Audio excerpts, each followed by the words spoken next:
Belajar berkata cukup dalam dunia yang selalu minta lebih. Ada kalimat yang dulu saya anggap pesimis. Tapi sekarang, justru kalimat itulah yang memberi saya ruang untuk hidup lebih waras. Saya tidak bisa mengubah dunia. Itu bukan pernyataan kekalahan. Bukan juga bentuk pengunduran diri dari kehidupan. Itu adalah titik awal.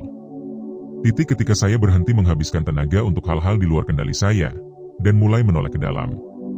Menyadari bahwa dunia yang paling mungkin saya ubah, bukan dunia di luar, tapi dunia di dalam diri saya sendiri. Dan mungkin kamu juga sedang merasakan hal yang sama. Mungkin kamu tidak sedang mencari solusi besar. Mungkin kamu hanya sedang mencari ruang tenang. Sebuah titik di mana kamu bisa menghela napas, dan berkata, saya ingin hidup yang lebih sederhana, tapi bermakna. Jika kamu merasa seperti itu, maka kamu tidak datang ke video ini secara kebetulan. Kamu sampai di sini karena mungkin, kamu sedang mencari cara untuk bertahan, atau bahkan memperbaiki arah. Jika benar begitu, ketik Z di komentar. Bukan karena saya minta. Tapi karena itu bisa jadi tanda kecil, bahwa kamu sedang dalam perjalanan untuk mengenal dirimu sendiri lebih dalam. Kita mulai dari satu kebiasaan pertama. Kebiasaan yang diam-diam mengubah banyak hal dalam hidup saya. Sederhana, tapi sulit dilakukan. Belajar berkata cukup. Saya tumbuh dalam budaya yang memuja lebih. Lebih sukses, lebih cepat, lebih kaya, lebih pintar, lebih produktif. Di mana-mana ada poster motivasi. Ada kutipan yang membakar semangat. Ada suara-suara yang seolah berkata, jika kamu tidak menjadi lebih, kamu tertinggal. Awalnya saya mengikuti. Saya ikut mengejar. Saya membuat daftar pencapaian, target tahunan, mimpi 5 tahun ke depan. Saya memacu diri, seolah hidup ini balapan. Tapi yang terjadi bukan kedamaian. Yang ada justru kelelahan. Saya merasa kehilangan arah, meski semua to-do list saya penuh. Lalu saya mulai bertanya pada diri sendiri. Apakah ini yang saya cari? Apakah benar semua ini adalah milik saya? Ataukah saya hanya sedang mengikuti arus, tanpa bertanya kemana sebenarnya saya ingin menuju? Sampai akhirnya saya menemukan satu prinsip dalam stoikisme yang perlahan membuka mata saya. Temperantia. Atau dalam bahasa yang lebih sederhana, moderasi. Seni mengetahui kapan harus berhenti. Kapan cukup itu benar-benar cukup. Saya mulai menyadari bahwa banyak kelelahan dalam hidup ini bukan karena kurangnya hal-hal besar. Tapi karena kita terlalu sering menambahkan hal-hal kecil yang sebenarnya tidak perlu. Kita menambah janji, menambah keinginan, menambah beban, hanya karena kita merasa kosong. Padahal kadang, kita hanya butuh berhenti. Ada peristiwa kecil yang menjadi titik balik bagi saya. Suatu sore, saya duduk di meja kerja dengan segelas kopi. Biasanya saya sibuk mengetik, menyusun, atau merespons pesan. Tapi saat itu, saya hanya diam. Saya memperhatikan cahaya matahari yang menembus jendela. Saya mendengar suara detak jam di dinding. Saya melihat tangan saya sendiri, yang selama ini terlalu sibuk untuk disadari keberadaannya. Dan dalam keheningan itu, saya merasa cukup. Bukan karena saya memiliki segalanya. Tapi karena saya sadar bahwa saya tidak butuh semuanya untuk bisa merasa utuh. Sejak saat itu, saya mulai mengurangi banyak hal. Bukan karena saya putus asa. Tapi karena saya ingin lebih jernih. Saya mengurangi konsumsi informasi. Saya berhenti membaca hal-hal yang hanya menambah keresahan tanpa memberi makna. Saya berhenti mengikuti akun-akun yang membuat saya merasa kurang setiap hari. Saya berhenti membandingkan perjalanan saya dengan perjalanan orang lain. Saya berhenti membeli hal-hal yang hanya menambal kekosongan sesaat. Dan perlahan, saya merasa hidup saya punya ritme yang lebih manusiawi. Saya tidak lagi terengah-engah. Saya tidak lagi berusaha keras terlihat berhasil. Saya mulai menikmati proses. Saya mulai menerima kenyataan bahwa tidak semua harus dikejar. Tidak semua harus dimiliki. Kebiasaan berkata cukup ini tidak membuat saya berhenti bermimpi. Saya tetap bekerja. Saya tetap belajar. Tapi sekarang saya tahu, untuk apa saya melakukannya. Bukan untuk mengejar validasi. Bukan untuk membuktikan diri. Tapi untuk menjaga agar hidup saya tetap utuh. Saya ingat satu kalimat dari Seneca yang menjadi pengingat dalam perjalanan ini. Bukan yang sedikit yang kita miliki, tapi keinginan kita yang terlalu banyak yang membuat kita miskin. Dan mungkin, kita perlu duduk sejenak dan bertanya, apa sebenarnya yang kita kejar? Apakah kita benar-benar menginginkannya, atau hanya karena dunia mengatakan kita harus menginginkannya? Kita hidup di zaman yang mengukur nilai manusia dari kecepatan, pencapaian, dan eksistensi online. Tapi kadang, yang paling dibutuhkan justru ruang kosong. Ruang untuk tidak melakukan apa-apa, dan hanya hadir sebagai manusia. Ruang untuk mendengar suara hati sendiri, yang sering terkubur di bawah ribuan notifikasi. Jika kamu merasa sedang kelelahan karena terus mengejar, maka mungkin sekarang saatnya bertanya, apakah saya bisa memilih cukup? Bukan karena menyerah, tapi karena sadar bahwa kebahagiaan bukan tentang memiliki segalanya, tapi tentang mampu menikmati apa yang kita miliki saat ini. Saya tidak mengatakan hidup akan langsung tenang, tapi hidup menjadi lebih jujur. Karena kita berhenti berpura-pura ingin sesuatu, hanya karena orang lain menginginkannya. Dan saat kita berkata cukup, kita memberi ruang bagi hal-hal yang lebih bermakna untuk masuk. Kita memberi ruang bagi hubungan yang lebih tulus, bagi percakapan yang lebih dalam, bagi waktu yang lebih berkualitas. Mungkin kamu sedang dalam fase hidup yang sibuk. Mungkin kamu dikejar oleh target atau ekspektasi. Tapi coba tanya satu hal ini. Apa satu hal yang bisa saya lepaskan hari ini, agar saya bisa bernapas lebih lega? Itu bisa berupa kebiasaan. Bisa berupa harapan yang tidak realistis. Atau bisa jadi, hanya berupa ekspektasi terhadap diri sendiri yang terlalu keras. Karena kadang, kebahagiaan bukan ditemukan di tempat baru, tapi di saat kita berhenti berlari dan berdiri di tempat kita berada sekarang. Itulah kebiasaan pertama yang mengubah saya. Belajar berkata cukup. Dan dari sanalah semuanya mulai berubah. Di bagian berikutnya, saya akan mengajak kamu melihat bagaimana diam, yang sering dianggap pasif, justru bisa menjadi bentuk kekuatan yang mengubah cara kita berpikir, merasa, dan menjalani hidup. Diam bukan ketidakhadiran. Diam bisa menjadi kehadiran yang paling utuh. Dan itu akan menjadi kebiasaan kedua yang membentuk saya dari dalam. Terima kasih sudah mendengarkan bagian ini. Jika kamu merasa ini bermakna, kamu bisa tinggalkan komentar Z di bawah. Bukan sebagai bentuk dukungan, tapi sebagai penanda bahwa kamu pernah melewati ruang ini dan menemukan sesuatu untuk diri sendiri.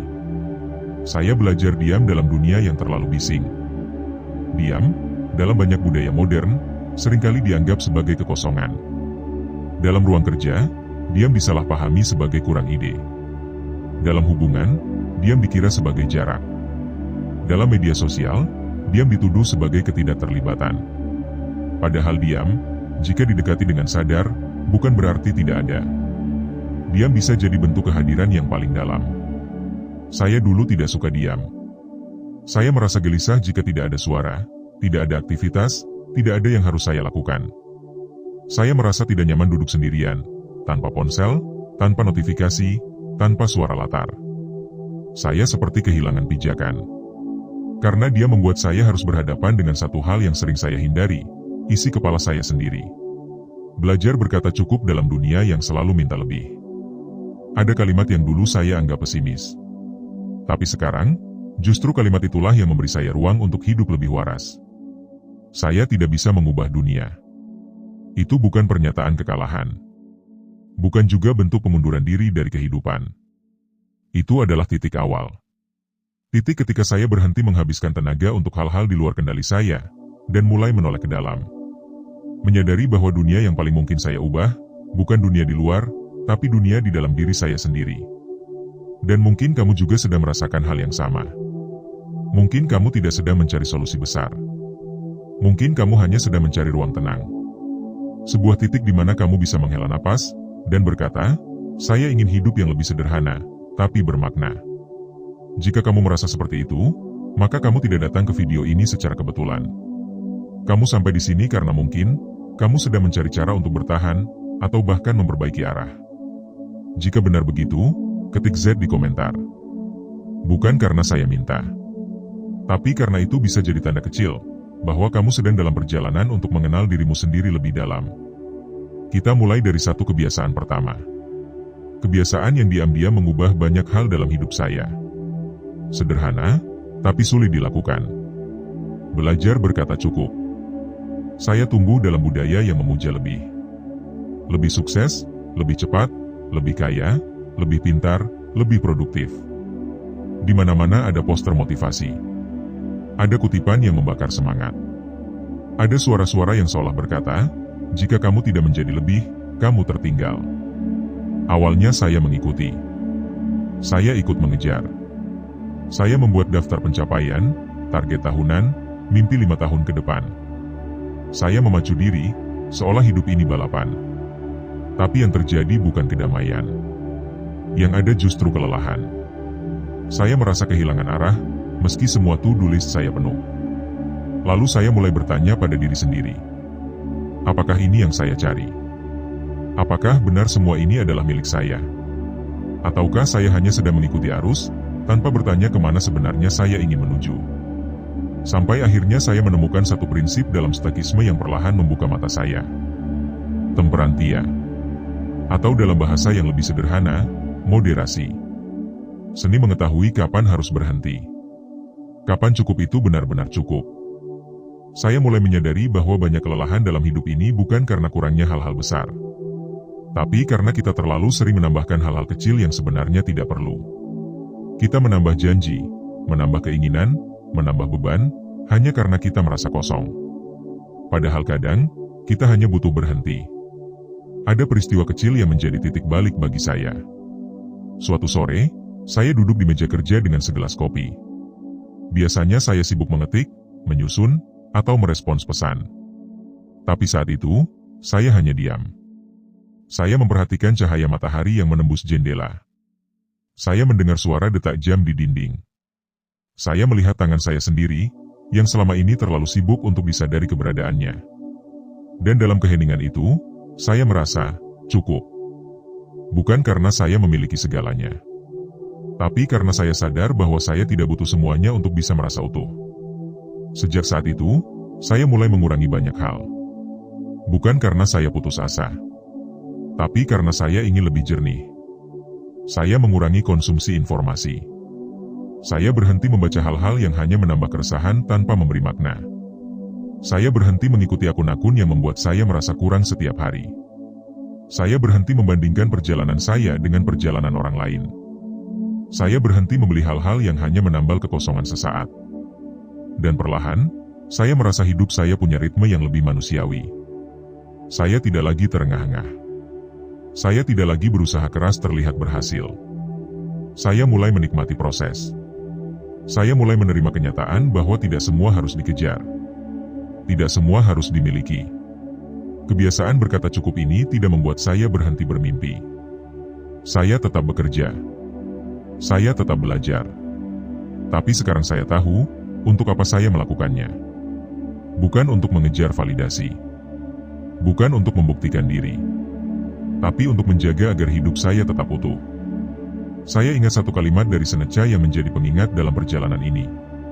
Bukan yang sedikit yang kita miliki, tapi keinginan kita yang terlalu banyak yang membuat kita miskin.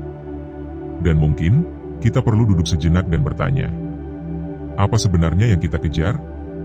Apakah kita benar-benar menginginkannya? Atau hanya karena dunia mengatakan kita harus menginginkannya? Kita hidup di zaman yang mengukur nilai manusia dari kecepatan, pencapaian, dan eksistensi online. Tapi kadang, yang paling dibutuhkan justru ruang kosong. Ruang untuk tidak melakukan apa-apa, dan hanya hadir sebagai manusia. Ruang untuk mendengar suara hati sendiri, yang sering terkubur di bawah ribuan notifikasi. Jika kamu merasa sedang kelelahan karena terus mengejar, maka mungkin sekarang saatnya bertanya, apakah saya bisa memilih cukup? Bukan karena menyerah, tapi karena sadar bahwa kebahagiaan bukan tentang memiliki segalanya, tapi tentang mampu menikmati apa yang kita miliki saat ini. Saya tidak mengatakan hidup akan langsung tenang, tapi hidup menjadi lebih jujur. Karena kita berhenti berpura-pura ingin sesuatu, hanya karena orang lain menginginkannya. Dan saat kita berkata cukup, kita memberi ruang bagi hal-hal yang lebih bermakna untuk masuk. Kita memberi ruang bagi hubungan yang lebih tulus. Bagi percakapan yang lebih dalam. Bagi waktu yang lebih berkualitas. Mungkin kamu sedang dalam fase hidup yang sibuk. Mungkin kamu dikejar oleh target atau ekspektasi. Tapi coba tanya satu hal ini. Apa satu hal yang bisa saya lepaskan hari ini, agar saya bisa bernapas lebih lega? Itu bisa berupa kebiasaan, bisa berupa harapan yang tidak realistis, atau bisa jadi hanya berupa ekspektasi terhadap diri sendiri yang terlalu keras. Karena kadang, kebahagiaan bukan ditemukan di tempat baru, tapi di saat kita berhenti berlari dan berdiri di tempat kita berada sekarang. Itulah kebiasaan pertama yang mengubah saya. Belajar berkata cukup. Dan dari sanalah semuanya mulai berubah. Di bagian berikutnya, saya akan mengajak kamu melihat bagaimana diam, yang sering dianggap pasif, justru bisa menjadi bentuk kekuatan yang mengubah cara kita berpikir, merasa, dan menjalani hidup. Diam bukan ketidakhadiran. Diam bisa menjadi kehadiran yang paling utuh. Dan itu akan menjadi kebiasaan kedua yang membentuk saya dari dalam. Terima kasih sudah mendengarkan bagian ini. Jika kamu merasa ini bermakna, kamu bisa tinggalkan komentar Z di bawah. Bukan sebagai bentuk dukungan, tapi sebagai penanda bahwa kamu pernah melewati ruang ini dan menemukan sesuatu untuk diri sendiri. Saya belajar diam dalam dunia yang terlalu bising. Diam, dalam banyak budaya modern, seringkali dianggap sebagai kekosongan. Dalam ruang kerja, diam disalahpahami sebagai kurang ide. Dalam hubungan, diam dikira sebagai jarak. Dalam media sosial, diam dituduh sebagai ketidakterlibatan. Padahal diam, jika didekati dengan sadar, bukan berarti tidak ada. Diam bisa jadi bentuk kehadiran yang paling dalam. Saya dulu tidak suka diam. Saya merasa gelisah jika tidak ada suara, tidak ada aktivitas, tidak ada yang harus saya lakukan. Saya merasa tidak nyaman duduk sendirian, tanpa ponsel, tanpa notifikasi, tanpa suara latar. Saya seperti kehilangan pijakan. Karena dia membuat saya harus berhadapan dengan satu hal yang sering saya hindari, isi kepala saya sendiri. Salah satu titik baliknya datang saat saya membaca kata-kata Epictetus, bukan kejadian yang membuat kita menderita, tetapi penilaian kita terhadap kejadian itu. Kalimat itu membuat saya berhenti. Lama. Saya mulai merenung. Mungkin selama ini, yang menyakitkan bukan gagalnya, tapi makna yang saya tempelkan padanya. Mungkin gagal hanyalah bagian dari hidup, tapi saya memperlakukannya seolah itu adalah vonis akhir. Sejak saat itu, saya mulai mengubah hubungan saya dengan kegagalan. Bukan dengan menyangkalnya, bukan dengan menghibur diri, tapi dengan menerima. Penuh. Tanpa pembelaan. Saya tidak lagi melihat gagal sebagai musuh, tapi sebagai cermin. Gagal menunjukkan pada saya bahwa saya masih hidup. Masih bergerak. Masih mencoba. Karena hanya orang yang berani mencoba yang bisa mengalami gagal. Dan itu adalah keberanian, bukan kelemahan. Saya mulai membangun satu kebiasaan kecil, mencatat setiap kegagalan saya. Bukan untuk menyalahkan diri sendiri, tapi untuk memahami. Untuk melihat pola. Untuk mengenali cara saya bereaksi. Dan yang paling penting, untuk membangun jarak antara saya sebagai pribadi, dan saya sebagai pelaku dari pengalaman itu. Saya tidak lagi berkata, saya gagal tapi usaha saya kali ini belum berhasil. Perubahan bahasa itu kecil, tapi dampaknya besar. Ia membantu saya membedakan antara kesalahan dan identitas.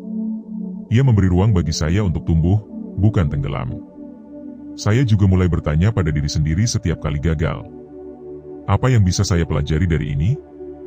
Apa yang sebenarnya saya takutkan? Apa yang saya rasakan sekarang? Dan mengapa?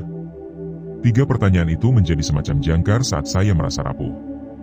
Saya sadar, sebagian besar rasa sakit dari kegagalan datang bukan dari fakta itu sendiri, tapi dari ekspektasi yang tidak selaras. Dari ego yang terluka. Dari rasa malu yang dibentuk oleh standar sosial. Bukan dari inti pengalaman itu. Ketika saya mulai menurunkan ekspektasi dan menggantinya dengan proses, kegagalan tidak lagi terasa menghancurkan. Saya mulai menikmati proses belajar. Saya tidak lagi mengejar hasil dengan penuh tekanan, tapi saya menanamkan sikap ingin tahu. Saya bertanya, bukan membuktikan. Saya mencoba, bukan membandingkan. Dalam dunia yang dipenuhi pencapaian instan dan validasi digital, mengakui kegagalan secara jujur bisa terasa seperti tindakan radikal. Tapi justru dari sanalah saya menemukan kebebasan. Karena saat saya tidak lagi takut gagal, saya juga tidak lagi takut mencoba. Kegagalan membuat saya lebih rendah hati. Ia membuat saya lebih memahami orang lain. Ia membuat saya tidak mudah menghakimi. Dan yang paling penting, ia menguatkan saya dari dalam. Ada satu momen yang sangat membekas bagi saya. Saya pernah mengerjakan sebuah proyek dengan sepenuh tenaga. Saya mengorbankan waktu, energi, bahkan relasi. Tapi akhirnya, proyek itu gagal total. Tidak diterima. Tidak berfungsi. Tidak dihargai. Dulu, saya akan mengutuk diri sendiri. Tapi saat itu, saya diam. Saya hanya duduk. Saya rasakan seluruh emosinya. Saya tidak lari. Saya tidak mengalihkan. Saya hanya membiarkan diri saya merasa kecewa. Penuh. Dan setelah itu, saya menulis satu kalimat di buku catatan. Saya tidak bisa mengontrol hasil, tapi saya bisa mengontrol siapa saya saat hasil itu datang. Kalimat itu saya ulang-ulang setiap kali kegagalan datang lagi. Dan perlahan, saya mulai membangun ketahanan. Bagi saya sekarang, gagal bukan akhir, tapi bagian dari proses penyaringan. Ia menyaring keinginan yang tidak tulus. Ia menyaring niat yang goyah. Ia menyaring hal-hal yang dibangun di atas ekspektasi kosong. Kegagalan mengajarkan saya untuk mengejar yang penting, bukan yang terlihat hebat. Untuk fokus pada kekuatan dalam, bukan pencitraan luar. Untuk menemukan makna, bukan hanya angka. Ada satu kebiasaan kecil lain yang saya bangun dari kegagalan. Saya mulai menulis surat untuk diri saya di masa lalu. Dalam surat itu, saya menulis dengan jujur. Saya sampaikan bahwa saya tahu betapa beratnya perasaan gagal. Tapi saya juga sampaikan bahwa gagal bukan berarti kalah. Bahwa dari semua itu, saya tumbuh. Saya berubah. Saya menjadi lebih kuat. Surat itu bukan untuk dibaca orang lain, tapi untuk diri saya sendiri. Sebagai pengingat bahwa saya pernah jatuh, tapi saya tidak tetap di tanah. Saya yakin setiap orang punya kegagalan yang mereka simpan diam-diam, yang tidak mereka ceritakan, yang mereka takutkan kembali. Tapi hari ini, saya ingin kamu tahu, kamu tidak sendiri. Dan kamu tidak harus sembuh dengan cepat. Kamu hanya perlu jujur pada dirimu sendiri. Socrates pernah berkata, kehidupan yang tidak diperiksa adalah kehidupan yang tidak layak dijalani. Dan kadang, satu-satunya jalan untuk memeriksa hidup adalah dengan melewati kegagalan. Saya belajar bahwa saat kita berani melihat kegagalan dengan mata terbuka, kita tidak menjadi lemah. Justru kita menjadi manusia seutuhnya. Kita tidak bisa mengubah masa lalu. Tapi kita bisa memilih bagaimana kita berjalan ke depan. Dengan membawa pelajaran, bukan penyesalan. Dengan membawa keberanian, bukan ketakutan. Dengan membawa kasih pada diri sendiri, bukan kebencian. Kebiasaan menerima gagal ini bukan hanya mengubah cara saya melihat hidup, tapi juga mengubah cara saya melihat diri saya sendiri. Saya mulai lebih lembut pada proses, lebih sabar pada perubahan, dan lebih bersyukur pada setiap hal yang tetap bertahan, meski dunia tidak selalu ramah. Hari ini, saya ingin mengajak kamu merenung. Adakah kegagalan yang masih kamu simpan dalam diam? Apa makna yang kamu tempelkan pada kegagalan itu? Dan apa yang akan berubah jika kamu melihatnya sebagai bagian dari pertumbuhan, bukan ancaman? Tuliskan satu kata yang kamu pilih untuk mendeskripsikan hubunganmu dengan gagal hari ini di kolom komentar. Bukan untuk saya, tapi untuk kamu sendiri. Sebagai tanda bahwa kamu sedang dalam perjalanan pulang ke dirimu yang sejati. Saya tidak bisa mengubah dunia. Tapi dari 5 kebiasaan ini, saya berubah. Saya menjadi lebih tenang. Lebih sadar. Lebih kuat. Dan perubahan itu, perlahan, mengubah cara saya melihat dunia. Bukan dengan mengendalikannya, tapi dengan memahaminya. Bukan dengan melawannya, tapi dengan mengalir bersamanya. Dan pada akhirnya, bukan dunia yang saya bentuk ulang, tapi batin saya sendiri. Jika kamu sampai di sini, terima kasih sudah menyimak perjalanan ini bersama saya. Semoga ada satu kalimat, satu jeda, atau satu makna yang menetap dalam pikiranmu hari ini. Karena kadang, perubahan tidak datang dari revolusi besar, tapi dari satu langkah kecil yang kita pilih hari ini. Kita akan bertemu lagi di tema berikutnya. Tetap sadar. Tetap tenang. Tetap manusia.